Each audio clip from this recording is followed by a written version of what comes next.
ding, dedek merinding, bareng gue Nyai Cipung. Apa Cipung? Cina Lampung. Kalau kalian lupa nih, Cina Lampung. Tempat kalian ngerasain vibes yang deep banget nih, sambil ngobrolin isu-isu yang dia kompleks banget, isu-isu yang dia lagi rame banget nih di masyarakat. Masih seputar transgender ya teman-teman ya. Kalau kemarin kita sudah bahas dari sisi agama sama sisi negaranya, sekarang kita switch nih. Gimana sih kalau misalnya para transgender ini mau ngejalanin ibadah umroh atau haji, mereka ikut gender yang setelah operasi atau yang sebelum operasi? Bingung kan? Mau ikut yang setelah operasi? Nah, untuk jawab pertanyaan itu teman-teman bisa banget nih, langsung stay itu aja di Degding, jangan kemana-mana, siapin cemilannya, posisiin hashtagnya yang benar, cari posisi PW buat dengerin podcast Degding. First yang pertama, ibadah haji dan umroh itu ya teman-teman ya, pasti kan udah ada aturan ketat soal gender, mulai dari pakaian, dari ihramnya, sasarnya, sampai mahramnya, semua itu udah diatur lengkap di agama Islam seperti itu teman-teman ya. Misalnya kalau laki-laki berpakaian ihramnya itu ya udah yang simpel aja, 2 helai kain putih tanpa ada jahitan. Kalau yang perempuan ya udah pakai pakaian tertutup sesuai dengan syariat. Nah, ininya jadi dilema buat para transgender, terutama mereka yang udah operasi kelamin. Nah, ini teman-teman ya, kebanyakan ulama itu masih merujuk pada gender lahir. Jadi, misalnya si A aslinya laki-laki, tapi dia udah operasi kelamin jadi perempuan. Kalau misal kamu mau lakuin ibadah haji atau umroh, ya itu ikut gender si awal tadi itu, gender waktu kamu lahir, fitrahnya kamu sebagai seorang laki-laki seperti itu. Di sini tuh biasanya tuh ulama ini tuh merujuk kepada satu hadis yang artinya Allah melaknat laki-laki yang menyerupai perempuan dan wanita yang menyerupai laki-laki. Hadis riwayat Bukhari. Nah, di sini banyak ulama yang berpendapat kalau gender itu tetap berpegang pada jenis waktu kelamin lahir. Jenis kelamin waktu lahir. Karena apa? Karena itu bagian dari fitrah manusia. Selain itu, mereka juga itu mengaitkan aturan ini tuh sama tata tertib yang berlaku di tanah suci. Jadi bukan cuma ngambil hadis sudah mereka berpatok pada ini tanpa harus dikaitkan dengan hal yang lain. Enggak teman-teman. Jadi ulama yang berpendapat kalau misal mau umrah atau haji ngikut dengan gender awal itu dikaitkan sama peraturan tata tertib yang berlaku di tanah suci. Yang tujuannya apa? Yang tujuannya untuk memastikan kelancaran ibadah jutaan jamaah setiap tahunnya. Dengan aturan ini, karena ada aturan ini tuh biar nggak ada kebingungan nih, atau misal situasi chaos yang bikin ketidaknyamanan bagi jemaah yang lain. Tapi teman-teman ya, tafsir ini tuh nggak universal karena ada beberapa ulama kontemporer yang mulai itu ulama-ulama yang mulai buka diskusi baru bahas tentang transgender ini. Kalau misal mereka haji atau umroh ikut gender baru atau gender lama gitu lah ya gampangnya. Nah, terus gimana nih kasusnya yang ada di lapangan? Nah, ada cerita menarik dari seorang beberapa transgender Indonesia yang mereka tuh sudah melakukan ibadah ke tanah suci ya teman-teman. Contohnya nih, ada si A. Si A itu aslinya tuh perempuan, cuma dia udah operasi kelamin jadi laki-laki. Nah, pas daftar, dia tuh kan pasti pakai identitas KTP teman-teman ya. Nah, waktu pakai identitas KTP-nya yang masih tercatat sebagai seorang laki-laki. Jadi ya mau nggak mau di sananya waktu saat sedang melaksanakan ibadah umroh atau haji tersebut, ya dia tetap jadi gender dia di laki-laki, tetap pakai kain ihram, nggak pakai kayak kita jilbab atau mukena, baju kurung seperti itu.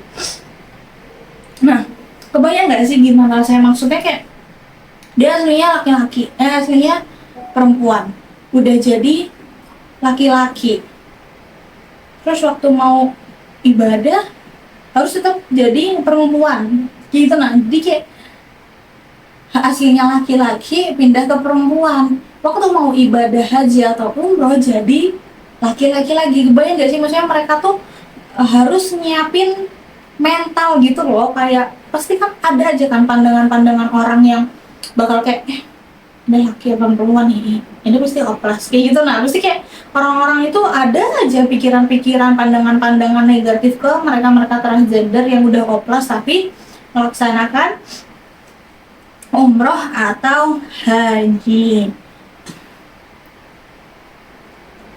Nah, ada juga nih cerita seorang transgender laki-laki, dia belum operasi nih, belum operasi, tapi identitasnya udah diubah. Dia kayak, ya udah misal nih, dia awalnya perempuan, cuma karena dia belum operasi, dia perempuan, dia menyerupai laki-laki gitu lah ya, kayak perempuan ke laki-laki tuh apa? Kayak tomboy-tomboy gitu ya. Dia belum operasi kelamin, tapi gender di KTP dia itu udah laki-laki. Ya, dia tetap harus ikut ke kelompok perempuan karena dokumen aslinya itu udah berubah walaupun dia belum ganti operasi, belum ganti kelamin gitu. Nah, paham nggak teman-teman? Nah, seperti itu ya. Nah, ini situasi kayak gini yang sering bikin mereka tuh bingung dan kadang merasa tidak nyaman karena itu tadi, aslinya gimana, harus realitanya gimana, tapi harus ikut yang asli gender lahir, seperti itu. Nah, ada juga nih kasus dari jamaah internasional. Misalnya ada seorang transgender dari Asia Tenggara yang dia tuh menghadapi situasi sulit nih ketika harus menjelaskan identitasnya kepada petugas setempat. Jadi kayak misal ada transgender dari negara A, dia tuh bingung nih ngejelasin gendernya ke petugas-petugas yang ada. Kejadian ini bikin mata kita tuh bawa isu, bikin kita ya, kalau menurut aku ya, kalau menurutnya ya, kayak gini tuh bikin isu bahwa transgender dalam ibadah itu bukan cuma soal aturan, tapi juga tentang sensitivitas dan penghormatan terhadap perbedaan.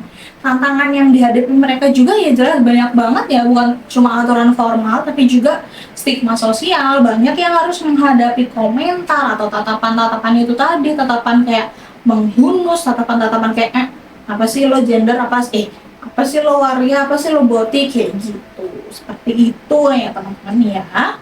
Nah, lanjut teman-teman ya.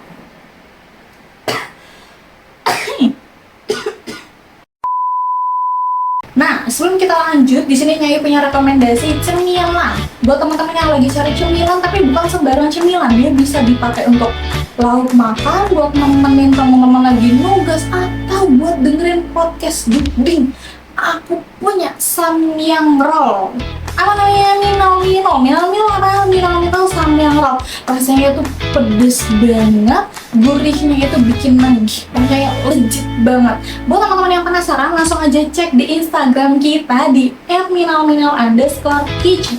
Langsung di order, jangan sampai ketinggalan, nikmati kelejitan rasanya. Iya.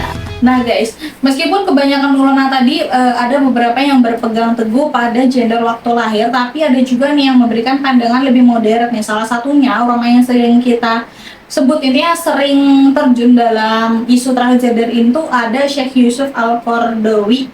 Nah, menurut beliau, kalau seorang udah menjalani oplas, ya udah dia itu misal laki-laki udah oplas jadi perempuan, ya udah dia ikut gender yang setelah oplas itu, mulai dari pokoknya setelah oplas dia jadi perempuan, ya udah kehidupan seterusnya ke depannya, dari ibadahnya dia, dari cara dia berpakaian, ya udah harus ikut perempuan seperti itu. Tapi ada syaratnya, yang penting kita tuh harus niat yang tulus, kita harus ikhlas, bukan untuk mempermainkan agama seperti atau mencari celah-celah hukum kayak ya udah untuk main-main aja gitu.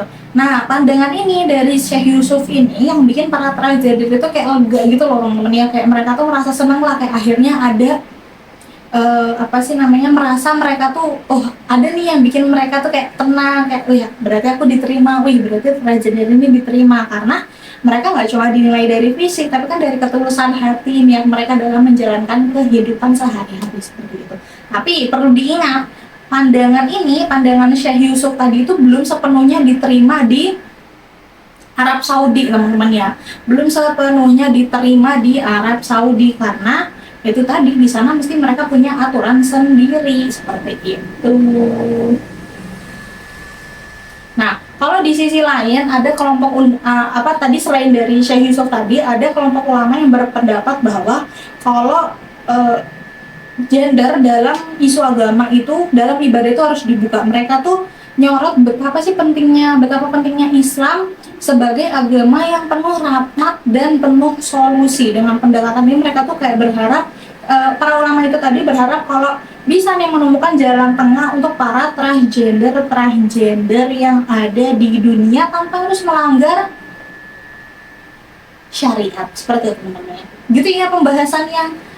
Kali ini kayaknya emang cukup lebih berat daripada sebelum-sebelumnya, soalnya ini emang menyangkut ibadah umrah dan haji teman-teman. Jadi kayak berat banget ini. Pusing nggak?